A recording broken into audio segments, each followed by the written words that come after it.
The elevator was already open when I got home that night. My neighbor, Mr. Peterson, was holding the door, and I remember thinking how lucky I was. I had 3 bags of groceries and my laptop backpack, and my feet were killing me after 12 hours at the hospital.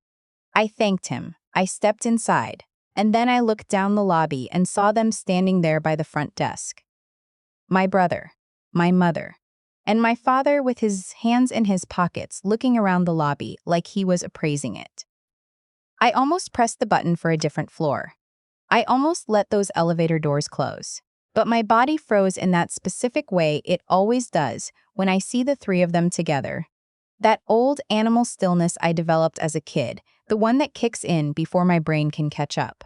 And by then, my mother had already spotted me. "There she is," she said, like she'd been waiting for me to come home. Which, I would find out, she had. For almost 2 hours. My name is not important to this story. What matters is that I'm 31 years old, I'm a nurse practitioner in Chicago, and I have not spoken to my family in 6 years. Not since the night I packed my car with everything I could fit and drove away from a situation that had already taken more from me than I realized at the time. What I'm about to tell you is the whole story. From the beginning. I grew up in Columbus, Ohio, in a house that looked completely normal from the outside. 2-car garage, basketball hoop in the driveway, a mom who made casseroles for sick neighbors, and a dad who coached Little League for 3 seasons. We were the kind of family that got Christmas cards from the school principal. My brother Nate is 4 years older than me. When we were kids, I thought he was the most interesting person in the world. He had this energy, this magnetic, fast-talking charm that made everyone around him want to be near him. Teachers loved him. Coaches loved him. He was the kind of kid who could talk his way into or out of anything, and I used to watch him do it and feel like I was watching a magic trick. I didn't understand yet that a trick is only a trick because something is being hidden. The first time Nate stole from me, I was 17. I had a savings account I'd been building since I was 14, babysitting money and birthday checks, and the tip jar from my summer job at a sandwich shop on Morse Road. By the time I was a junior in high school, I had just over $2,000 in it. It wasn't a lot, but I had plans for it. A nursing program prerequisite course at Columbus State, some textbooks, a better stethoscope than the plastic one from the high school health class I'd borrowed and never given back. One afternoon, I went online to check my balance.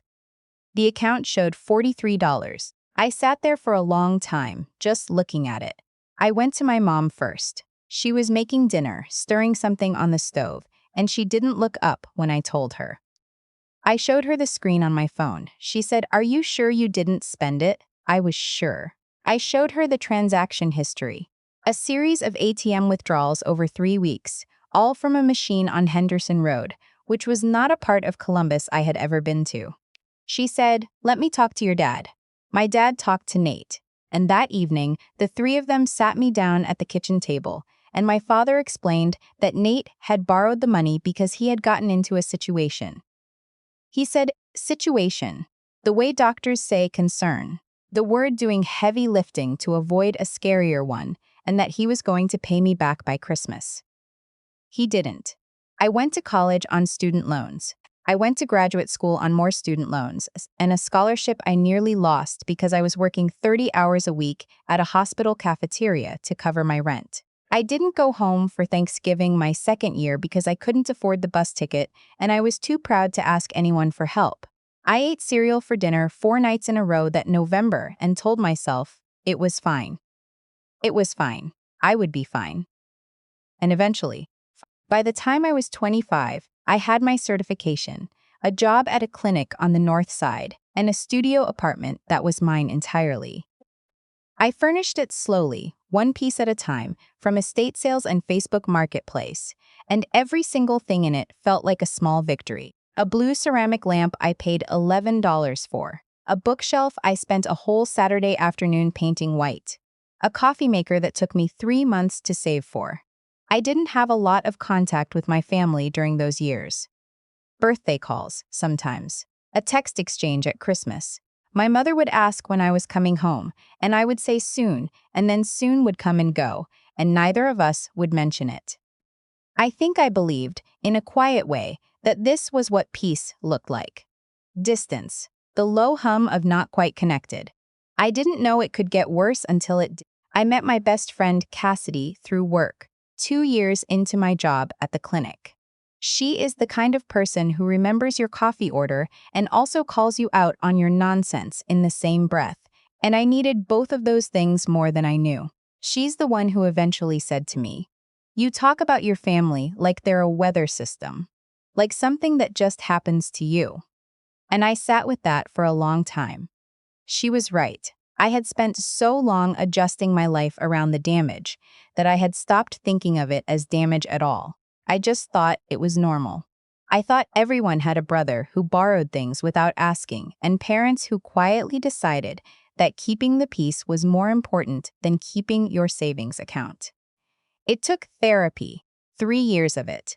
A very good therapist named Dr. Harmon, who kept a small cactus on her windowsill that I stared at every session while I tried to find the right words. To understand that what happened to me as a teenager wasn't just a family misunderstanding. It was a pattern, and the pattern had a name. But I'm getting ahead of myself. I was 28 when I found out what Nate had really been doing. I got a call from a woman named Patricia, not a family friend, not someone I recognized. She told me she was calling because she'd found my number through our mutual connection at the bank, where my brother used to work, and she didn't know how else to reach someone in his family.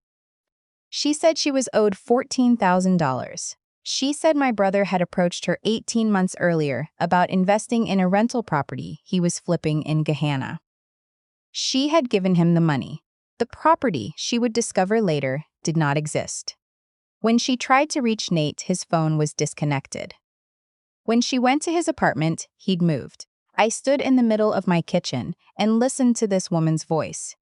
She was trying very hard to sound calm, and I could hear exactly how much effort that was taking. And I thought about $2,000. I thought about ATM withdrawals on Henderson Road. I thought about Christmas and the word situation and a savings account that went down to $43. I said, "I'm sorry, I don't have any contact with him." I wasn't lying. I didn't. Not really. A Christmas text every year or two isn't contact, but after I hung up, I called my mother. She said she knew. She said Nate had told them about it, and that it was complicated, and that the woman was not being totally honest about how the arrangement was presented. I asked what that meant. She said he didn't mean for it to go the way it did. I asked if the $14,000 was real. She said, "There are two sides to every story." I hung up. I drove to Dr. Harmon's office without an appointment, which I had never done before. I sat in the waiting room for 40 minutes until she could see me, and I told her about the phone call and about my mother's voice, and I finally said the thing I had been circling for 3 years of sessions. I said, "I think I need to stop contact." Dr. Harmon nodded. She did not look surprised. She said, "What do you need to feel ready to do that?" I said, "I think I just did it." For 6 years, I kept that boundary. I changed my number once, when Nate found it somehow, and left me a voicemail that started with "I know you're upset but," and ended with a request for $300. I didn't call back. I didn't reply to the emails my mother sent twice a year, long paragraphs that shifted between guilt-tripping and pleasantries in a way I eventually recognized as a specific tactic rather than confusion. I built a life. A real one, this time. I moved to the clinic where I work now, a pediatric practice on Fullerton, and I am good at my job in a way that still surprises me sometimes. Not because I doubted my abilities, but because I spent so many years having them doubted by the people who were supposed to believe in me first. I have friends who are more like family than my family ever was. I have Cassidy. I have Dr. Harmon, twice a month now instead of weekly, which she tells me is a sign of progress, and I choose to believe her. And I had my apartment, which I had upgraded from the studio to a one-bedroom in Logan Square, with a doorman named Mr. Peterson who waters the lobby plants on weekdays, and a security panel in the elevator that logs every visitor by time and unit. That last part matters. Remember it so. The elevator. I looked at my mother and I had approximately 3 seconds to make a decision. The bags were cutting into my hands. My feet hurt. I was tired in the bone-deep way that comes from a 12-hour shift and a delayed L train, and the specific exhaustion of being a person who cares for other people professionally and then has to come home and care for herself. I stepped out of the elevator. I didn't go toward them. I set my bags down by the mailboxes, and I looked at all three of them and I said, "How did you get past the front desk?" My mother said, "We told them we were your family." Of course they did. My father was doing the thing he always does, which is stand slightly apart from the other two and look at everything except you, as though the conversation is happening to someone else entirely. Nate was wearing a jacket I didn't recognize, nice, newer than anything he'd owned when I knew him, which meant either things had gotten better or he'd found a new way to afford things he shouldn't have. He was looking at me with an expression I remembered well, half sheepish, half hopeful, the expression of a person who has already decided the answer is yes and is just waiting for you to catch up. I said, "I'm going to ask you to leave." My mother said, "We need to talk to you. 5 minutes. That's all we're asking." I said, "I don't have 5 minutes." My father finally looked at me. He said, "This is important, sweetheart." The word sweetheart did something to me that I'm still not entirely able to describe. Not softened me. If anything, the opposite. Like a dial being turned from warm to cold in one motion, I said, "What's happening?" Not a question, a condition. I was not offering warmth or an invitation upstairs. I was giving them the lobby and whatever time it took me to hear the word no before I walked away. My mother looked at Nate. Nate said, "I'm in trouble."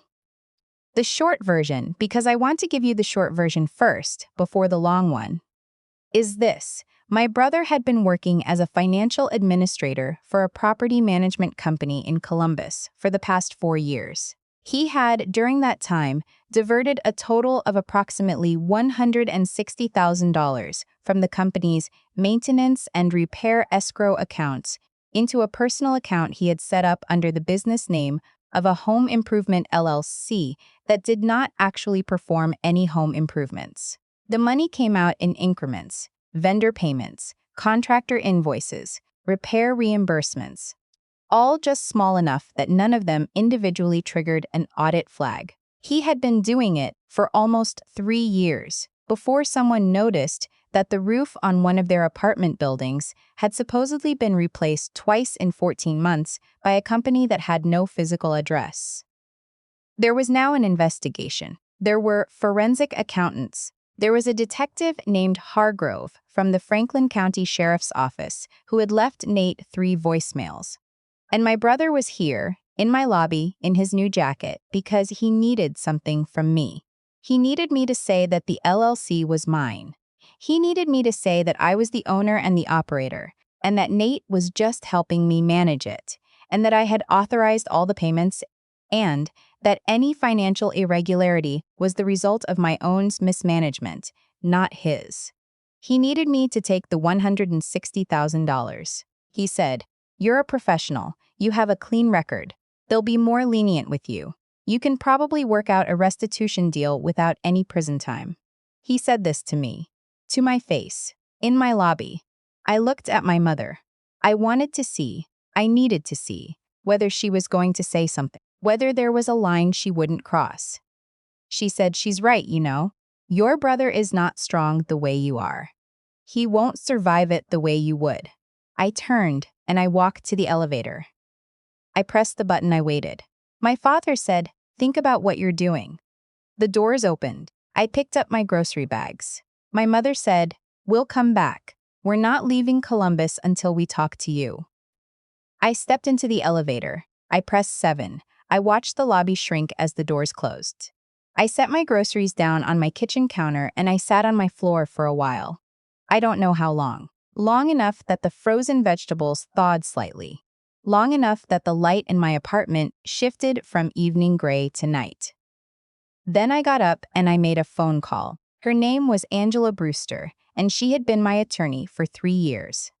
ever since I needed help dealing with a landlord dispute on my old apartment.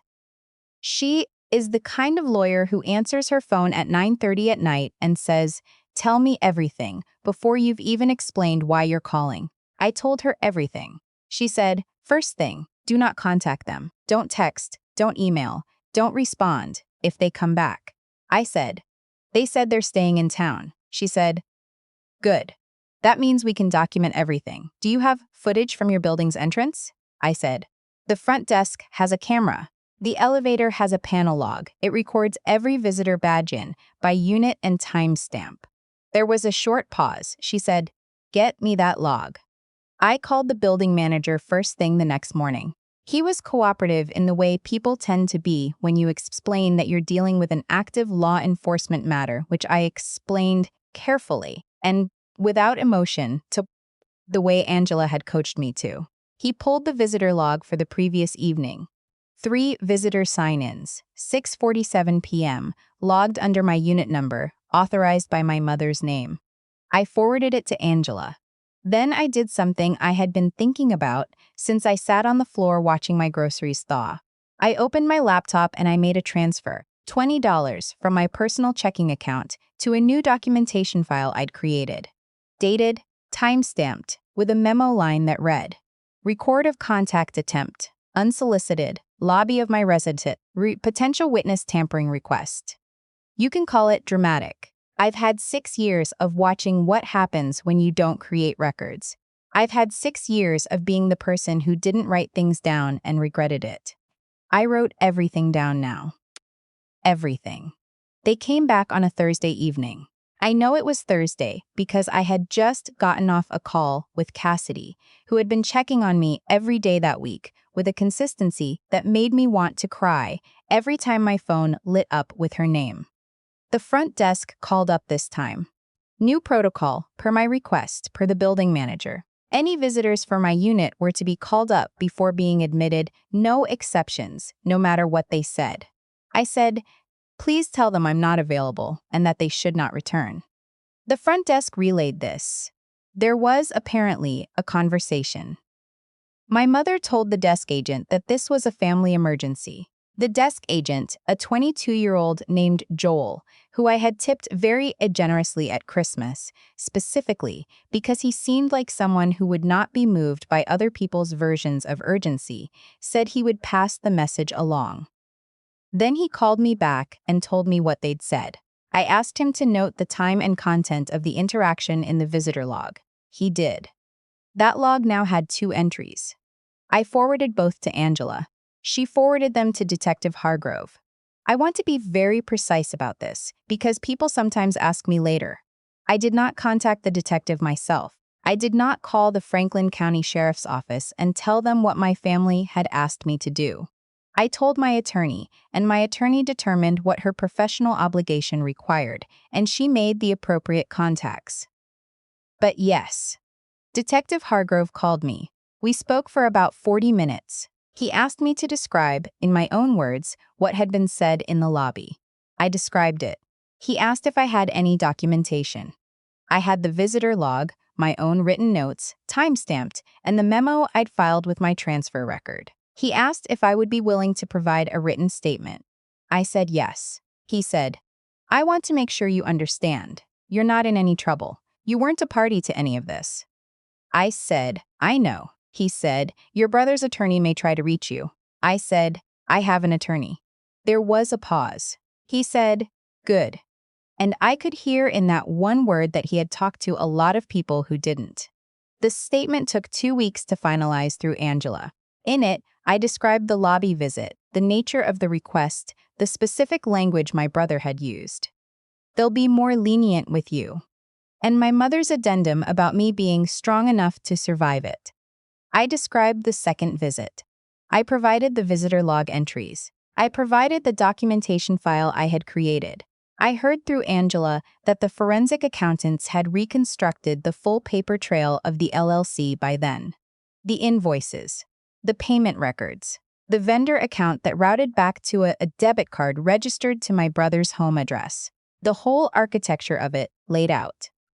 Nate's attorney apparently tried, for a brief period, to float the theory that a family member may have operated the LLC without Nate's full knowledge. There was, of course, no evidence of this, because it was not true. And there was evidence: the visitor log, my statement, the call logs Detective Hargrove had already pulled, that my brother had visited me specifically to ask me to claim ownership, which is not the same as someone unknowingly letting a scheme happen. That is witness tampering. That is obstruction. Angela told me this in a very level voice over the phone. Then she said, "They overplayed their hand." I said, "They always do." I want to tell you the thing I haven't told most people. The night of the lobby visit, sitting on my floor, I didn't feel the surge of clarity and righteousness that maybe you'd expect. I didn't feel the cold calm of someone who knows exactly what to do. I felt tired. I felt the specific sadness of someone who has hoped, in a quiet and mostly unexamined way, that things might someday be different and has finally stopped hoping. My mother said I was strong enough to survive it. She meant it as flattery. But what she was really saying was, we have always treated you as the one who could absorb the damage, so you might as well do it one more time. And the thing is, she was right about the first part, at least. I am strong enough. I did survive it. I survived the $2,000 when I was 17. I survived the student loans and the cereal dinners and the phone call from a woman named Patricia who was owed $14,000 that she would never get back. I survived 6 years of silence and the specific grief of loving people who taught you, by their actions, that you were a resource before you were a person. But strong enough to survive is not the same thing as obligated to absorb. And that distinction, that thin and crucial line, is something I spent a lot of years not understanding. I understand it now.